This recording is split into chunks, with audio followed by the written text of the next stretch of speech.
बांकीपुर उपचुनाव में जीत दर्ज करने के बाद प्रशांत किशोर ने बिहार के सियासत को लेकर कई बड़े संकेत दिए।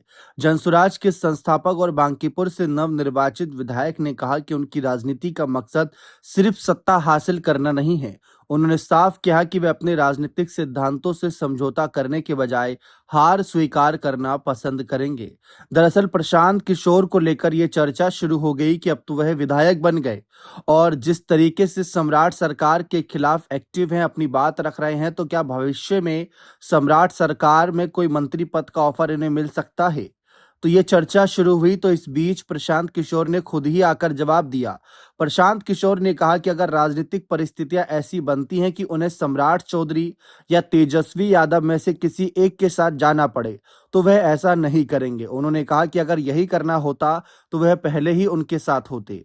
प्रशांत किशोर ने बांकीपुर के चुनाव परिणाम को सिर्फ अपनी जीत नहीं बल्कि एक फैसले के तौर पर भी पेश किया। उन्होंने बीजेपी की हार को पार्टी की रणनीतिक गलतियों और राजनीतिक अहंकार से जोड़ते हुए कहा कि जनता को हल्के में लेना किसी भी दल के लिए भारी पड़ सकता है। उन्होंने दावा किया कि बिहार की जनता अब केवल बड़े नेताओं के चेहरे या पुराने राजनीतिक समीकरणों के आधार पर वोट नहीं करेगी। अगर मतदाताओं को बेहतर विकल्प दिखाई देता है तो वे अपना फैसला बदलने से पीछे नहीं हटेंगे। प्रशांत किशोर ने बीजेपी को लेकर कहा कि पार्टी को यह नहीं मान लेना चाहिए कि प्रधानमंत्री नरेंद्र मोदी का चेहरा ही हर चुनाव में जीत की गारंटी है।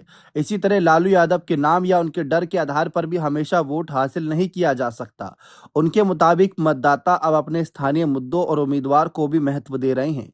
बांकीपुर का परिणाम इसी बदलाव का उदाहरण है, जहां उन्होंने जातीय समीकरणों से अलग होकर वोट मिलने का दावा किया।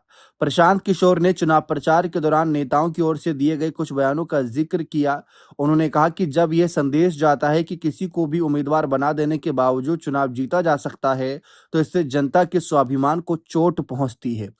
फिलहाल अब प्रशांत किशोर ने तो साफ कह दिया है कि वह अपने राजनीतिक समझौते के साथ नहीं झुकेंगे। वह अकेले हैं, अकेले चलेंगे और जनता के साथ उनका गठबंधन है, किसी और पार्टी के साथ नहीं। क्योंकि चर्चा थी कि क्या पता महागठबंधन इन्हें ऑफर दे कि हमारे साथ आ जाएं ताकि महागठबंधन मजबूत हो, भविष्य में कोई बड़ा पद का ऑफर मिल जाए। या फिर दूसरी तरफ एनडीए की तरफ से चर्चा थी कि सम्राट सरकार में क्या पता इनकी एंट्री हो और कोई मंत्री पद इनको मिल जाए, ताकि अगले 4 साल जो भी कार्यकाल बचा उसके नजरिए से अपनी तैयारी करके आगे भविष्य के लिए तैयार रहे और फिर आगे की रणनीति बनाए।